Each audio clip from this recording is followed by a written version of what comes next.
আমি বারবার যেটা বলে এসেছি, আমি তৃণমূল কংগ্রেসে ছিলাম, আছি এবং থাকবো। আমার নেত্রী মমতা বন্দ্যোপাধ্যায়, আমার নেতা অভিষেক বন্দ্যোপাধ্যায়, মানে এটা একটা তৃণমূলের একটা পরিবারে। আমি बार-बार बोले इससे हमारे पद थाक ना थाक हमें कर्मी समर्थक हो हमें तृणमूल ही थाकबो। पार्टी से नाराज चल रहे कुणाल घोष को मनाने की कवायद शुरू हो गई है और लगता है कि कुणाल घोष को मनाने का मिशन कामयाब भी हो गया है। कुणाल घोष न सिर्फ मान गए हैं बल्कि फिर से जय टीएमसी, जय ममता और जय अभिषेक के नारे भी लगाने लगे हैं। आपको बता दें कि पिछले दिनों एक कार्यक्रम में कुणाल घोष ने उत्तर कोलकाता से बीजेपी उम्मीदवार तापस रॉय की दिल खोलकर तारीफ की थी। कुणाल घोष की ये हरकत टीएमसी नेतृत्व को इतनी नागवार गुजरी थी कि उन्हें फौरन पार्टी प्रवक्ता और पार्टी के जनरल सेक्रेटरी के पद से हटा दिया गया था। उसके बाद उन्हें टीएमसी के स्टार कैंपेनर की लिस्ट से भी निकाल बाहर किया गया था। इस कार्रवाई से कुणाल घोष भी बिफर उठे थे और उन्होंने भी पार्टी के कुछ नेताओं के खिलाफ ताबड़तोड़ बयानबाजी शुरू कर दी थी। ऐसा लगने लगा था कि शायद कुणाल घोष भी टीएमसी को अलविदा कह देंगे, लेकिन चुनावी मौसम में टीएमसी इस तरह का खतरा मोल लेना नहीं चाहती थी। इसलिए उन्हें मनाने के लिए कुणाल घोष के दोस्त और राज्य सरकार में मंत्री ब्रात्य बसु को मैदान में उतारा गया। आज ब्रात्य बसु कुणाल घोष के पास पहुंचे और उन्हें साथ लेकर टीएमसी के एक और नेता डेरिक ओब्रायन के घर पहुंचे। मजे की बात यह है कुणाल घोष को पार्टी प्रवक्ता और जनरल सेक्रेटरी के पद से हटाने के लिए टीएमसी की तरफ से जो लेटर जारी किया गया था, उन सभी लेटर्स पर डेरिक ओब्रायन के ही दस्तखत थे। खैर, तीनों नेताओं के बीच लंबी बैठक हुई। बैठक के बाद मीडिया से बात करते हुए कुणाल घोष ने कहा कि वो टीएमसी में थे, हैं और रहेंगे। उन्होंने कहा कि जो कुछ भी हमारे बीच था वो सब खत्म हो गया है, हम सब एक परिवार की तरह हैं।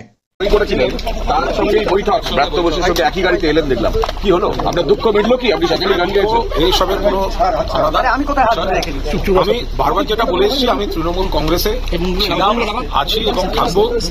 আমার নেত্রী মমতা বন্দ্যোপাধ্যায়, আমার নেতা অভিষেক বন্দ্যোপাধ্যায়, মানে এটা একটা তৃণমূলের একটা পরিবারে। আমি বারবার বলে এসেছি, আমার পদ থাক না থাক আমি কর্মী সমর্থক হয়েও আমি তৃণমূলেই থাকবো। আমি আমাদের দলের বিশিষ্ট নেতা, মন্ত্রী এবং ব্যক্তিগতভাবে বন্ধু ব্রাত্য বসু ওনার সঙ্গে এসেছিলাম। আমাদের দলের আর এক নেতা ডেরেক ওব্রায়ানের কাছে কিছু কথা হয়েছে, সে বিষয়ে আমি বাইরে কোনো মন্তব্য করতে চাই না। এটুকু বলছি, যেটা বলে আসছিলাম সেটাই, অর্থাৎ তৃণমূলে ছিলাম, তৃণমূলে আছি এবং আমি তৃণমূলেই থাকবো। বাকি কোনো কথা আমি এখন উত্তর দেবো না, কারণ একটা দল আমাদের কিছু কথা আলোচনা যেগুলো যাই হোক সেটা একটা আলোচনার বিষয়, কিন্তু আমি তৃণমূলে ছিলাম, আছি, থাকবো। মুখপাত্র হিসেবে কি দেখা যাবে? আমি এই বিষয়গুলো তো সব আগে উত্তর দেওয়া হয়েছে, ফলে আমি বলছি আমি দলে ছিলাম, আছি, থাকবো। একটু সময় দিন না। সব যে অসন্তোষ আপনার ছিল, খারাপ লাগা ছিল, সেটা কি মিটলো? এখন এইভাবে তো দুম করে হ্যাঁ না এগুলো না। আমি এইটুকু বলছি যে আমি তৃণমূল কংগ্রেস পরিবারের একজন গর্বিত সদস্য এবং আমার মনে হয় আমার দলও আস্থা রেখে, স্নেহ রেখে আমাকে দলের সঙ্গে থাকার অধিকার। আমি মাঝে মাঝে বিভিন্ন ধরনের আগে গান ছিল, একটা ইয়ে ছিল, এক একটা গান এক এক সময় আনন্দ আকাশে বাতাসে শাখে শাখে পাখি ডাকে কত শোভা চারিপাশে। সত্যজিৎ তৃণমূল বুঝলো না।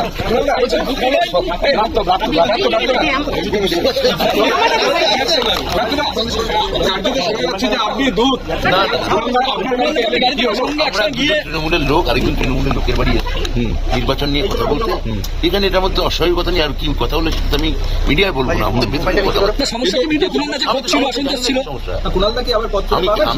আমি সবাই শুনুন, আমার যদি আপনাদের কথা যদি ঠিক হয় তাহলে আমার গায়ে একটা অস্ত্রোপচার হয় বা যদি লিউকোপ্লাস লাগানো হয়, লাগানোর সঙ্গে সঙ্গে আপনারা বলছেন যে কখন ছাড়বে তো টাইম দিন না। দেখুন ক্ষত কি খুব গভীর ছিল তার মানে? কিন্তু যিনি সই করে সাধারণ সম্পাদক পদ থেকে সরালেন তার বাড়িতে বৈঠক, এটা তো অস্বাভাবিক।